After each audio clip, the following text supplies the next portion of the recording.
சொந்தக்காரங்களாம் அவ்வளோ கிண்டல் பண்ணுவாங்க, இந்த குடும்பம்லாம் அவ்வளோ சிறப்பாக வராது அது இதுன்னு சொல்லிட்டு. அப்போ அதோட அர்த்தம்லாம் எனக்கு புரியல. வளர வளர அவர்கள் பேசின வார்த்தைகளுடைய வீரியும் வலியும் எனக்கும் இன்னும் அந்த மனசில் இருக்குது. எங்கள் அம்மா எதை பற்றியும் கவலைப்பட்டதில்லை. என்னை விகடனில் கேட்டாங்க, ஆனந்த விகடன் பத்திரிகையில் யார் உங்களுடைய ரோல் மாடல்னு கேட்டப்போ நான் அம்மான்னு சொன்னேன்.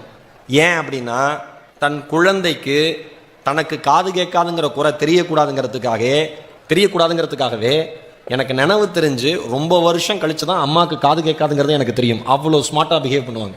நானும் ரவுடி தான் படத்தில் நயன்தாரா மேடம் லிப் ரீடிங் பண்ணி கண்டு பேசுவாங்கல்ல, எங்கள் அம்மா 1000 நயன்தாரா. அவ்வளோ ஸ்மார்ட். எனக்கு ஆச்சரியமாக இருக்கும். உலகத்தினுடைய எந்த ஒளியும் என் தாயினுடைய காதுகளுக்குள் சென்றதாய் வரலாறு இல்லை சகோதரர்களே, சகோதரிகளே. ஆனால் அவர் வளர்த்த பிள்ளை ஈரோடு மகேஷனுடைய ஒளி இந்த உலகம் முழுவதும் கேட்டுக்கொண்டிருக்கிறது என்பது ஒரு தாயினுடைய தைரியத்திற்கு கிடைத்த பாராட்டு.